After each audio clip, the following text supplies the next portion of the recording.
Hello बच्चों, नमस्कार, जय हिंद, वंदे मातरम। स्वागत है आप सभी का अपने यूट्यूब चैनल पर। चलिए आज हम कक्षा 10वीं का जो कि है यूरोप में राष्ट्रवाद को लेकर आए हैं। यूरोप में राष्ट्रवाद हम पढ़ेंगे कि आज यूरोप में राष्ट्रवाद के जितने भी बहुविकल्पी प्रश्न हैं हम सभी को आज करने वाले हैं। चलिए तो हम देखते हैं कि सबसे पहले हम देखते हैं कि हमारा प्रश्न पहला कौन है। देखिए हमारा पहला प्रश्न क्या है। हमारा पहला प्रश्न है कि इसमें है दिया है इटली तथा जर्मनी वर्तमान में किस महादेश के अंतर्गत आते हैं।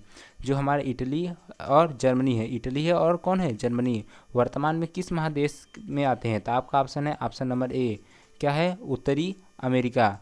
ऑप्शन नंबर बी क्या है, दक्षिणी अमेरिका। और ऑप्शन नंबर सी है यूरोप। और ऑप्शन नंबर डी है जो कि है पश्चिम एशिया। आपका राइट आंसर होगा ऑप्शन नंबर सी। क्या है, ऑप्शन नंबर सी आपका राइट आंसर होगा। क्या है, आप यूरोप। कौन है, यूरोप। चलिए अब हम अगला प्रश्न देखते हैं। अगला प्रश्न देखिए हमारा क्या है।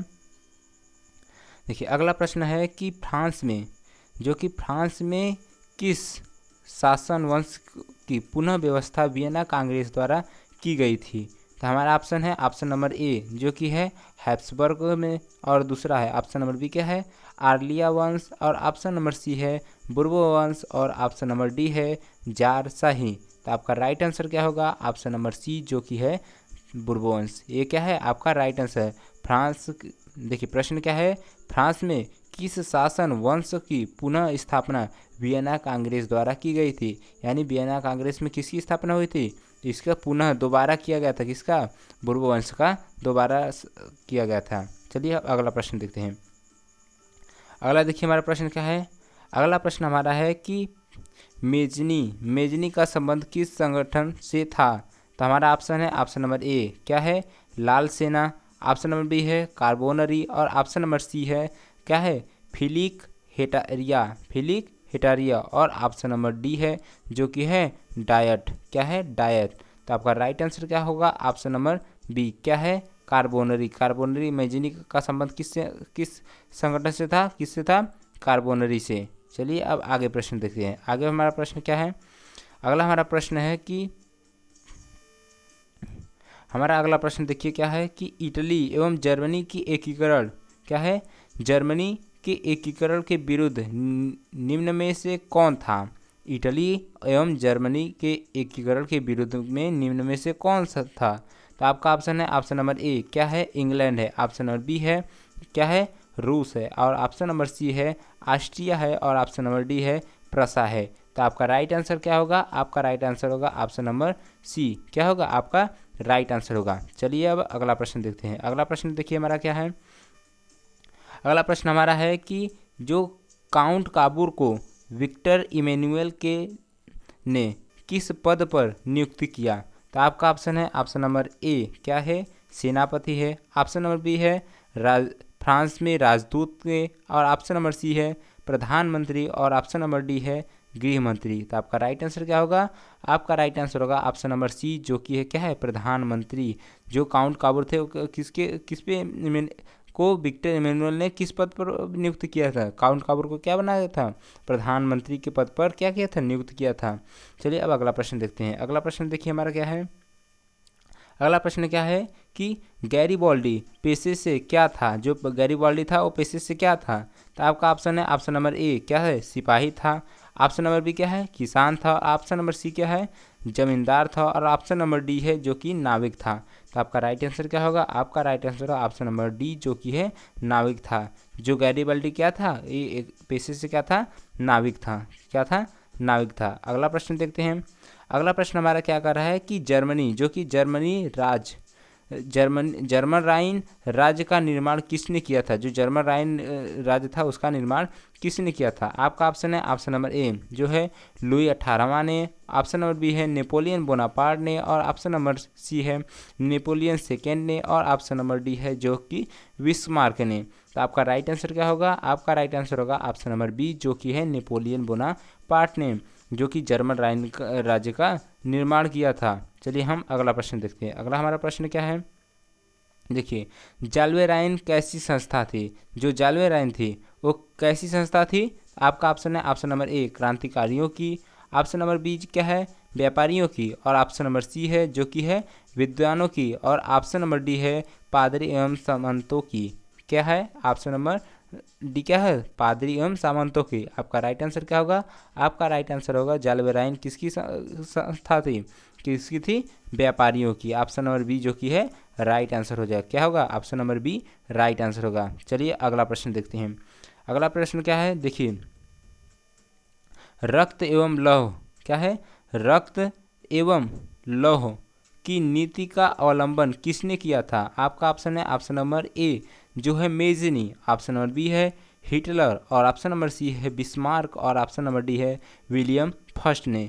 तो आपका राइट आंसर क्या होगा? आपका राइट आंसर होगा ऑप्शन नंबर सी जो कि है राइट आंसर। कौन है? बिस्मार्क। आपका राइट आंसर क्या है? ऑप्शन नंबर सी जो कि है बिस्मार्क। कौन है? रक्त एवं लौह की नीति का अवलंबन किसने किया था? कौन थे? बिस्मार्क में। चलिए अब आगे प्रश्न देखते हैं। अगला प्रश्न देखिए क्या है? जो है फ्रैंकफर्ट की संधि, क्या है? फ्रैंकफर्ट की संधि कब हुई थी? आपका ऑप्शन है 1864 ईस्वी में, ऑप्शन नंबर बी है 1866 ईस्वी में, ऑप्शन नंबर सी है 1870 ईस्वी में, और ऑप्शन नंबर डी है 1871 ईस्वी में। तो आपका राइट आंसर क्या होगा? आपका राइट आंसर होगा ऑप्शन नंबर डी जो कि है 1871 ईस्वी में। चलिए अब अगला प्रश्न देखते हैं। अगला प्रश्न है हमारा है कि अगला प्रश्न हमारा देखिए क्या है कि नेपोलियन की क्रांति कब हुई थी? क्या प्रश्न है कि नेपोलियन की क्रांति कब हुई थी? तो आपका ऑप्शन है ऑप्शन नंबर ए जो कि 1820 में, ऑप्शन नंबर बी है 1821 में, और ऑप्शन नंबर सी है जो कि 1822 में, और ऑप्शन नंबर डी है जो कि 1823 ईस्वी में। तो आपका राइट आंसर होगा ऑप्शन नंबर जो कि है बी जो कि आपका राइट आंसर होगा। क्या होगा? 1821 में। जो नेपोलियन की क्रांति कब हुई थी? 1821 में। कब हुई थी? 1821 में। चलिए अब अगला प्रश्न देखते हैं। अगला प्रश्न क्या है हमारा? अगला प्रश्न हमारा है चार्टिस्ट आंदोलन कहाँ हुआ? जो चार्टिस्ट आंदोलन हुआ था वो कहाँ हुआ था? आपका ऑप्शन है ऑप्शन नंबर ए फ्रांस में हुआ था, ऑप्शन नंबर बी जो कि है ऑस्ट्रिया में हुआ था, और ऑप्शन नंबर सी है हंगरी में हुआ था, और ऑप्शन नंबर डी है जो कि इंग्लैंड में हुआ था। तो आपका राइट आंसर क्या होगा? ऑप्शन नंबर बी जो कि है कहाँ हुआ था? ऑस्ट्रिया में हुआ था। कहाँ पर? नहीं सॉरी, ऑप्शन नंबर डी कहाँ पे हुआ था? इंग्लैंड में हुआ था। चार्टिस्ट आंदोलन है, हाँ, तो ये कहाँ हुआ था? इंग्लैंड में हुआ था। ये आपका राइट आंसर होगा ऑप्शन नंबर डी। कहाँ पर हुआ था? ऑप्शन नंबर डी जो कि है इंग्लैंड में हुआ था। चलिए अगला प्रश्न देखते हैं। अगला प्रश्न देखिए कहाँ है। अगला प्रश्न हमारा है कि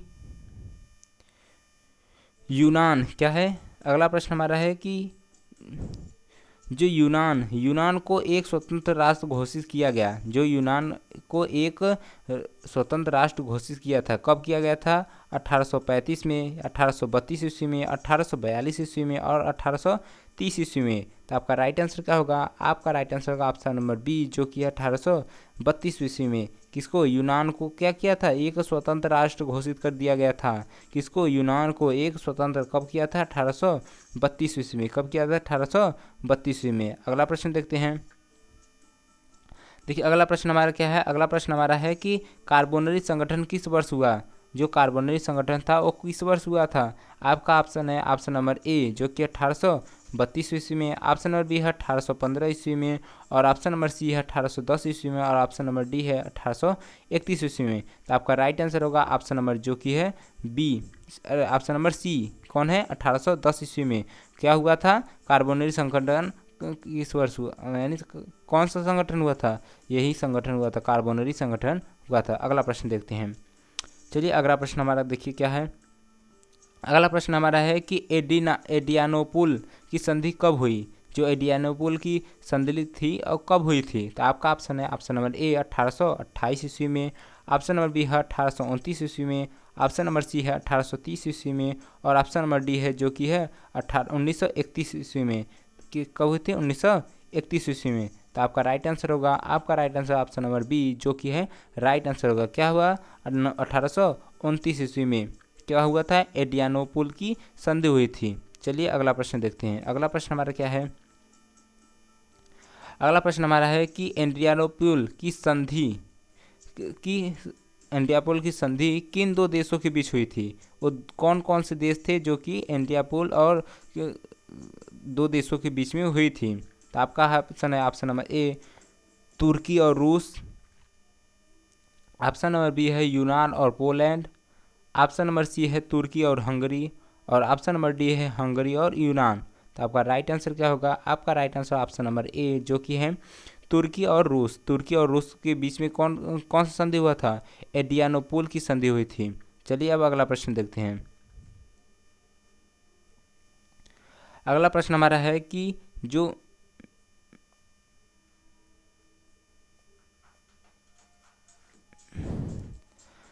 अगला प्रश्न हमारा है कि सेडान का युद्ध किसके बीच हुआ था? जो सेडान का युद्ध हुआ था वो किसके बीच हुआ था? आपका ऑप्शन है ऑप्शन नंबर ए प्रसा और ब्रिटेन के बीच में हुआ था। क्या हुआ था? प्रसा और ब्रिटेन के बीच में हुआ था। आपका ऑप्शन नंबर बी है ब्रिटेन और फ्रांस के बीच हुआ था। ऑप्शन नंबर ई है फ्रांस और प्रसा के बीच में हुआ था। और ऑप्शन नंबर डी है फ्रांस और रूस के बीच में हुआ था। आपका राइट आंसर क्या होगा? आपका राइट आंसर होगा ऑप्शन नंबर सी जो कि है फ्रांस और प्रसा के बीच हुआ था। किसके बीच हुआ था? फ्रांस और प्रसा के बीच में हुआ था।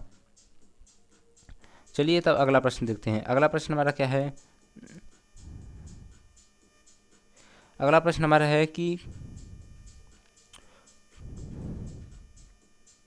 अगला प्रश्न है पोलैंड के विद्रोह को किसने कुचल दिया? आपका ऑप्शन है ऑप्शन नंबर ए रूस ने, ऑप्शन नंबर बी है ब्रिटेन ने, ऑप्शन नंबर सी है ऑस्ट्रिया ने, और ऑप्शन नंबर डी है फ्रांस ने। तो आपका राइट आंसर क्या होगा? आपका राइट आंसर होगा ऑप्शन नंबर ए जो कि है रूस ने। पोलैंड के विद्रोह को किसने कुचला था? किसने? रूस ने। चलिए अगला प्रश्न देखते हैं। अगला प्रश्न हमारा है सन 1870। देखिए प्रश्न हमारा क्या है कि सन 1870 में फ्रांस और प्रसा के बीच युद्ध कहाँ हुआ था? जो फ्रांस कौन था? फ्रांस था और प्रसा था, उन दोनों के बीच में युद्ध हुआ था। तो कहाँ पर हुआ था? आपका ऑप्शन है सेडान में हुआ था, ऑप्शन नंबर बी है सेडेवा में हुआ था, ऑप्शन नंबर सी है साइडान में हुआ था, या फिर ऑप्शन नंबर डी जो कि है फ्रैंकफर्ट में हुआ था। आपका राइट आंसर क्या होगा? ऑप्शन नंबर ए जो कि है सेडान में हुआ था। कहाँ हुआ था? सेडान में आपका राइट आंसर हो जाएगा। चलिए अगला प्रश्न देखते हैं। अगला प्रश्न देखिए हमारा क्या कर रहा है? यूरोप वासियों के लिए किस देश का साहित्य एवं ज्ञान विज्ञान क्या है प्रेरणा स्रोत रहा? यूरोपवासियों के लिए किस देश का साहित्य एवं ज्ञान विज्ञान प्रेरणा स्रोत रहा था? आपका ऑप्शन है ऑप्शन नंबर ए जो कि है जर्मनी, ऑप्शन नंबर बी है यूनान, और ऑप्शन नंबर सी है तुर्की, और ऑप्शन नंबर डी है इंग्लैंड। तो आपका राइट आंसर क्या होगा? ऑप्शन नंबर बी जो कि है यूनान। क्या हुआ था? यूनान। आपका राइट आंसर हो जाएगा। चलिए अगला प्रश्न देखते हैं। अगला प्रश्न क्या है? युवा इटली यानी कि यंग इटली की स्थापना इस स्थापना का विकास किसने किया था? तो आपका ऑप्शन है मेजनी ने, ऑप्शन नंबर बी है काउंट काबोर ने, ऑप्शन नंबर सी है गैरीबाल्डी ने, और ऑप्शन नंबर डी है बिस्मार्क ने। तो आपका राइट आंसर क्या होगा? आपका राइट आंसर है ऑप्शन नंबर ए जो कि है मेजनी ने। जो जुसेपे मेजनी थे वही क्या यंग इटली का या युवा इटली का निर्माण किए थे। ये एक प्रकार की संस्था थी। चलिए आगे बढ़ते हैं। अगला प्रश्न देखते हैं। अगला प्रश्न हमारा क्या है? जो बिस्मार्क क्या है? बिस्मार्क निम्न में से क्या था? एक कवि था, या फिर नाटककार था, या संगीतज्ञ था, या कूटनीतिज्ञ था? तो आपका राइट आंसर क्या होगा? आपका राइट आंसर होगा ऑप्शन नंबर डी जो कि है कूटनीतिज्ञ था। क्या था? कूटनीतिज्ञ था। कौन? बिस्मार्क। बिस्मार्क क्या था? एक कूटनीतिज्ञ था। चलिए अगला प्रश्न देखते हैं। अगला प्रश्न क्या है? अगला प्रश्न हमारा है कि जो सार्डिया पिडमान का शासन कौन था? जो सार्डिया और पिडमान का शासन कौन था? तो आपका ऑप्शन है ऑप्शन नंबर ए जो कि है Napoleon third, option number B है काउंट काबूर, और ऑप्शन नंबर सी है विक्टर इमेनुएल है, और ऑप्शन नंबर डी है जो कि विलियम प्रथम है। तो आपका राइट आंसर क्या होगा? आपका right answer option number C जो कि है विक्टर इमेनुएल है। कौन है? Victor Emmanuel. चलिए अगला प्रश्न देखते हैं। अगला प्रश्न देखिए हमारा क्या है? अगला प्रश्न हमारा है कि यूनानी स्वतंत्रता आंदोलन के दौरान कौन ब्रिटिश कवि शहीद हुए? आपका ऑप्शन है lord Byron, option number B है कासूथ, ऑप्शन नंबर सी है Francis Deak, option number D है विलियम प्रथम। तो आपका राइट आंसर क्या होगा? आपका right answer option number A जो कि है लॉर्ड वायरन। लॉर्ड वायरन क्या थे? उनका क्या होते? वो शहीद हो गए थे। कब? जब क्या हुआ था? यूनान का स्वतंत्रता आंदोलन के दौरान में। चलिए अगला प्रश्न देखते हैं। अगला प्रश्न देखिए हमारा क्या है। अगला प्रश्न है कि जाल्वेराइन की स्थापना किस राज्य ने की। जो जाल्वेराइन था एक किस राज्य ने की थी। आपका ऑप्शन है ऑप्शन नंबर ए प्रसा ने, ऑप्शन नंबर बी है ऑस्ट्रिया ने, और ऑप्शन नंबर सी है सार्डिनिया ने, और ऑप्शन नंबर डी है फ्रांस ने। तो आपका राइट आंसर क्या होगा। आपका राइट आंसर होगा ऑप्शन नंबर ए, जो कि है किसने किया था। प्रसा ने किया था। क्या किया था। प्रसा ने किया था। अगला प्रश्न देखते हैं। अगला प्रश्न हमारा है कि हंगरी की भाषा क्या थी। हंगरी की भाषा क्या थी। देखिए आपका ऑप्शन है ऑप्शन नंबर ए जो कि इतालवी था, और ऑप्शन नंबर बी है जो मैग्यार था, और ऑप्शन नंबर सी है जो पोलिश था, और ऑप्शन नंबर डी क्या है फ्रेंच था। तो आपका राइट आंसर क्या होगा। आपका राइट आंसर होगा ऑप्शन नंबर बी जो कि है मैग्यार था। जो हंगरी की भाषा क्या थी। क्या थी। मैग्यार थी। देखिए दोस्तों, अगर आपको क्लास टेंथ के जो कि बहुविकल्पी प्रश्न हैं, यदि आप बहुविकल्पी प्रश्न एकदम 20 में से 20 पूरा लाना चाहते हैं, चाहे वो मैथ हो, चाहे वो साइंस हो, या फिर वह क्या हो इतिहास हो, या हिंदी हो, या फिर इंग्लिश हो, यदि आप बहुविकल्पी प्रश्न को सही से अगर आप लाना चाहते हैं, यानी कि 20 में से 20 नंबर पूरा लाना चाहते हैं, तो आप हमारे वीडियो को लाइक कर दीजिए और चैनल को सब्सक्राइब कर दीजिए, क्योंकि हम इसी तरह के MCQ टाइप के जितने भी प्रश्न हैं वो सब हम लेकर आते हैं। यदि आप भी बोर्ड एग्जाम में टॉप करना चाहते हैं, यानी 20 में से 20 पूरा नंबर लेकर आ जाते हैं किसमें बहुविकल्पी में, तो क्या है आपका नंबर 20 में से 20 आएगा आएगा। क्यों। क्योंकि आप इस चैनल पर हम आपको पूरे जितने बहुविकल्पी प्रश्न होते हैं सब कराते हैं। ये देखिए हम सिर्फ चैप्टर 1 का जो कि इतिहास का जो चैप्टर 1 है यूरोप में राष्ट्रवाद, सिर्फ उसी से प्रश्न लेकर आए हैं। अब हम इसके बाद चैप्टर 2 लेकर आएंगे, चैप्टर 3, ऐसे ही सारे चैप्टर लेकर आएंगे। तो इसीलिए वीडियो को लाइक कर दीजिए, और चैनल पर नए हैं तो चैनल को सब्सक्राइब कर दीजिए। अगर और भी आप ऐसे ही बहुविकल्पी प्रश्न देखना चाहते हैं तो हमारे चैनल पर जाइए, देखिए वहाँ पर ढेर सारे हमने बहुविकल्पी प्रश्न बता चुके हैं। चलिए तो हम लोग आगे बढ़ते हैं प्रश्न में।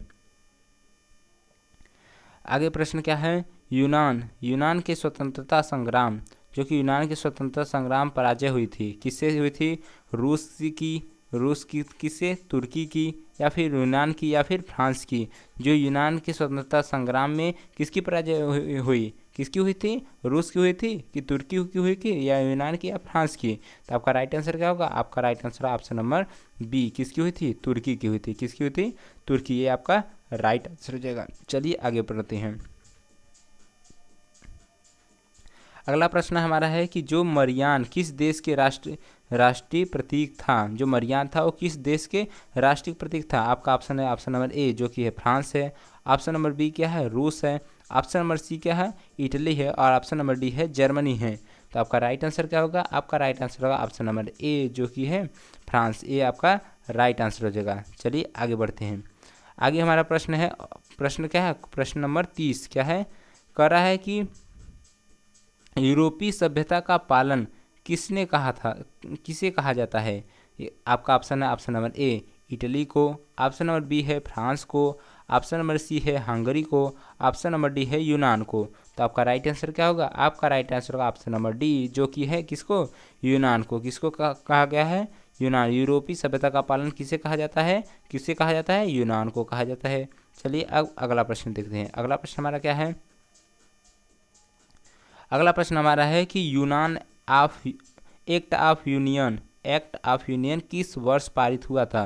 तो आपका ऑप्शन है 1688 में, ऑप्शन नंबर बी है 1707 में, और ऑप्शन नंबर सी है 1788 में, और ऑप्शन नंबर डी है 1807 ईस्वी में। तो आपका राइट आंसर क्या होगा। आपका right answer option number A जो कि है 1688 में। कब हुआ था, 1688 में हुआ था। चलिए अगला प्रश्न बढ़ते हैं। अगला प्रश्न देखिए हमारा क्या है कि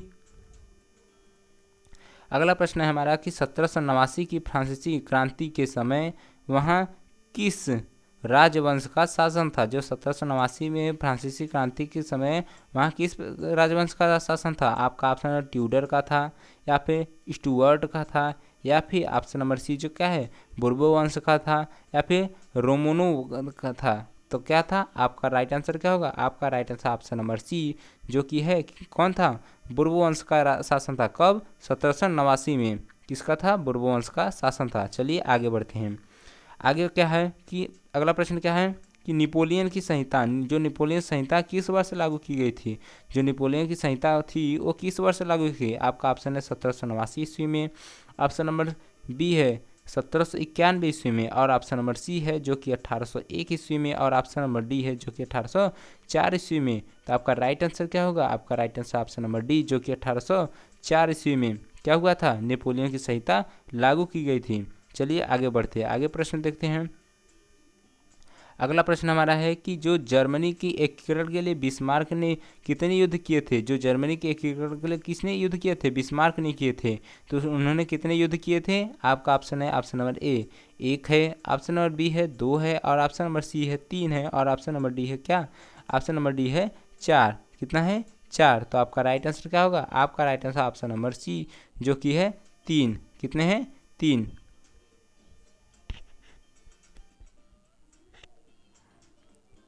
कितने हैं?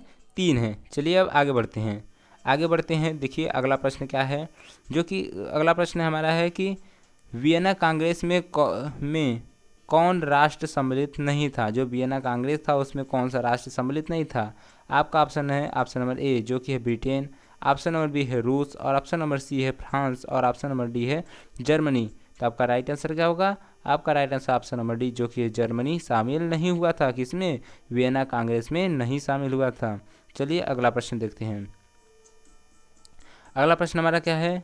अगला प्रश्न हमारा है कि जो कि वियना कांग्रेस में पवित्र संघ की योजना किसने प्रस्तुत की? जो पवित्र संघ की योजना किसने प्रस्तुत की? आपका ऑप्शन है रूस ने, ऑप्शन नंबर बी है ब्रिटेन ने, और ऑप्शन नंबर सी है फ्रांस ने, और ऑप्शन नंबर डी है ऑस्ट्रिया ने। तो आपका राइट आंसर क्या होगा? आपका right answer option number A जो कि है रूस ने। कौन किया था? रूस ने। वियना कांग्रेस में पवित्र संघ की योजना किसने की थी? प्रस्तुत की थी? किसने की थी? आपका राइट आंसर क्या था? ऑप्शन नंबर ए जो कि है रूस ने की थी। चलिए आगे बढ़ते हैं। अगला प्रश्न हमारा देखिए क्या है।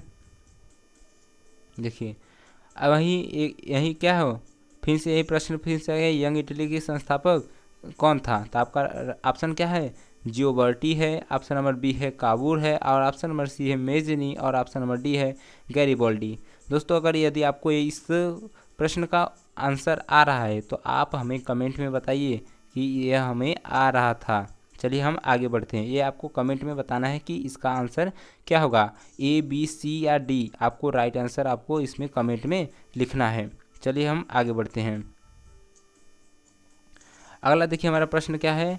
अगला प्रश्न हमारा है कि फ्रांस के क्या है फ्रांस के किस राजा ने कहा, अंग्रेजी राजा की भांति शासन करने की अपेक्षा लकड़ी काटना अधिक पसंद करूँगा? क्या है? आपका ऑप्शन क्या है? ऑप्शन नंबर ए लुई 16वां ने, ऑप्शन नंबर बी है नेपोलियन पापा ने, और ऑप्शन नंबर सी है लुइस नेपोलियन ने, और ऑप्शन नंबर डी है चार्ल्स दसम ने। तो आपका राइट आंसर क्या होगा? आपका राइट आंसर होगा ऑप्शन नंबर डी जो कि है चार्ल्स दसम ने। ये क्या होगा? आपका राइट आंसर हो जाएगा। चलिए हम लोग आगे बढ़ते हैं।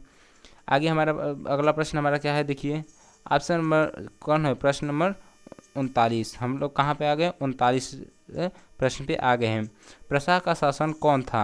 जो कि प्रशा का शासक कौन था? तो आपका ऑप्शन है Napoleon Bonaparte, option number B है नेपोलियन थर्ड, और ऑप्शन नंबर सी है विक्टर इमैनुएल, और ऑप्शन नंबर डी है विलियम प्रथम। तो आपका राइट आंसर क्या होगा? आपका राइट आंसर होगा ऑप्शन नंबर जो कि है कि डी। ऑप्शन नंबर डी क्या है? आपका राइट आंसर है। क्या होगा? विलियम प्रथम आपका राइट आंसर हो जाएगा। चलिए हम आगे बढ़ते हैं। आगे प्रश्न देखते हैं। हमारा 40 नंबर है। 40 नंबर में हम क्या कह रहे हैं, यूरोप का मरीज किसे कहा जाता है? तो यूरोप का मरीज किसे कहा जाता है? आपका ऑप्शन है ऑप्शन नंबर ए जो कि कौन है? रूस को, ऑप्शन नंबर बी क्या है? जर्मनी को, ऑप्शन नंबर सी है क्या है? तुर्की को, ऑप्शन नंबर डी है यूनान को। तो आपका राइट आंसर क्या होगा? आपका right answer option number C जो कि है तुर्की को। तुर्की को यूरोप का मरीज कहा जाता है। चलिए आगे प्रश्न पढ़ते हैं। आगे प्रश्न देख लेते हैं हम लोग। आगे हमारा प्रश्न क्या है कि आगे प्रश्न देखिए दोस्तों, ये अच्छे से याद कर लीजिए क्योंकि ये बोर्ड एग्जाम में आएगा। हम आपसे करें, यदि आप सच में लाना चाहते हैं 20 में से 20 लाना चाहते हैं तो ये आप चैप्टर 1 जो कि है यूरोप में राष्ट्रवाद, इसमें से पक्का प्रश्न बनता है। इसमें से क्या, इसमें से पक्का प्रश्न बनता है, ये आप जल्दी से जल्दी याद कर लीजिए, या फिर अगर आप कॉपी पेन लेकर बैठे हैं तो आप कॉपी पेन से इसे लिख लीजिए। आप कुछ भी करिए लेकिन इसे याद कर लीजिए, क्योंकि ये प्रश्न क्या है, बोर्ड एग्जाम में पूछे जाते हैं। चलिए हम 41 नंबर देखते हैं। 41 नंबर क्या कर रहा है, नेपोलियन ने जर्मनी में किस संघ की स्थापना की थी? तो आपका ऑप्शन है ट्रांसपेंडेंस संघ की, ऑप्शन नंबर बी है सिसलपाइन संघ की, और ऑप्शन नंबर सी है राइन संघ की, और ऑप्शन नंबर डी है इनमें से कोई नहीं। तो आपका राइट आंसर क्या होगा, ऑप्शन नंबर सी जो कि है राइन संघ की। किसकी, राइन संघ की स्थापना की थी। किसने की थी, नेपोलियन ने। कहाँ की थी, जर्मनी में की थी। चलिए आगे बढ़ते हैं। आगे हमारा प्रश्न क्या है, देखिए आगे हमारा प्रश्न है कि किस संधि द्वारा स्वतंत्र यूनान राष्ट्र की स्थान हुई?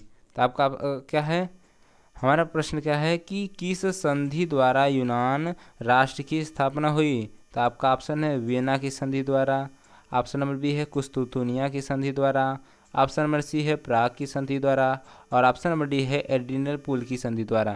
तो आपका राइट आंसर क्या होगा, 42 का क्या होगा, किस संधि द्वारा यूनान राष्ट्र की स्थापना हुई थी? क्या थे, एड्रियानो पुल की संधि द्वारा। इसके द्वारा क्या हुआ था, यूनान की एक राष्ट्र की स्थापना हुई थी। चलिए अगला प्रश्न देखते हैं। अगला प्रश्न देखिए हमारा क्या है कि यंग यूरोप की स्थापना की, जो कि है यंग यूरोप की स्थापना किसने की थी? आपका ऑप्शन है ऑप्शन नंबर ए काबोर ने की थी, ऑप्शन नंबर सी है मेजनी ने, और ऑप्शन नंबर सी है जो कि है बिस्मार्क ने, और ऑप्शन नंबर डी है गैरीबॉल्डी ने। तो आपका ऑप्शन क्या है देख लीजिए, और ऑप्शन नंबर आपका राइट आंसर क्या होगा, आपका राइट आंसर होगा ऑप्शन नंबर बी जो कि क्या है मेजनी ने की थी। किसने की थी, जोसेपे मेजनी ने। ये क्या है, यंग इटली और यंग यूरोप की स्थापना की थी। चलिए हम आगे बढ़ते हैं। आगे हमारा क्या है, आगे हमारा देखिए, आगे हमारा है कि जो नव गुएल्फ आंदोलन कहाँ हुआ था?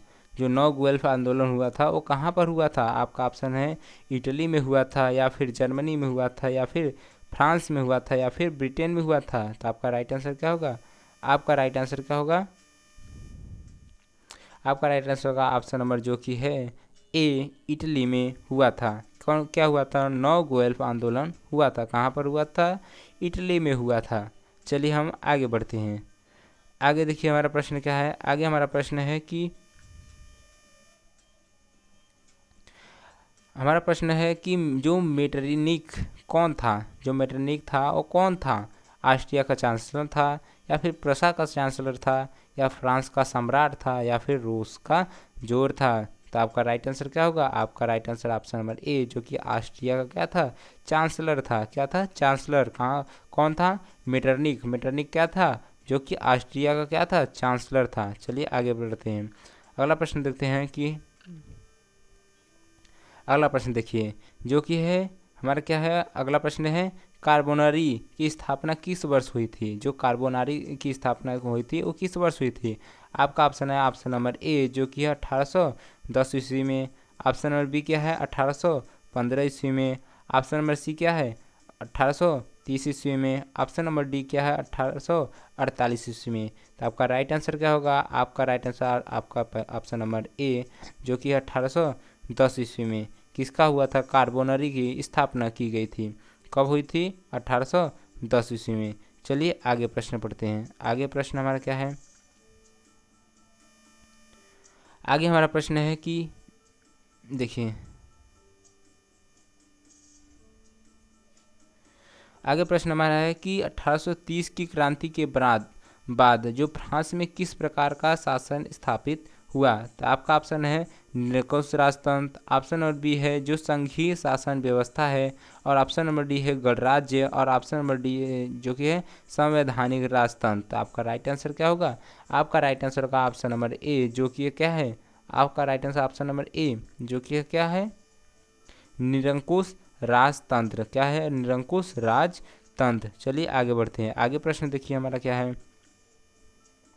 अगला प्रश्न हमारा है कि जो कि लाल गुर्ती नामक संस्था की गठन किसने किया था? तो आपका ऑप्शन है बिस्मार्क ने, ऑप्शन नंबर बी है काबूर ने, और ऑप्शन नंबर सी है मेजनी ने, और ऑप्शन नंबर डी क्या है गैरीबॉल्डी ने। तो आपका राइट आंसर क्या होगा? आपका right answer option number D जो कि है गैरीबॉल्डी ने। किसने की थी? लाल कुर्सी नामक संस्था के गठन किसने किया था?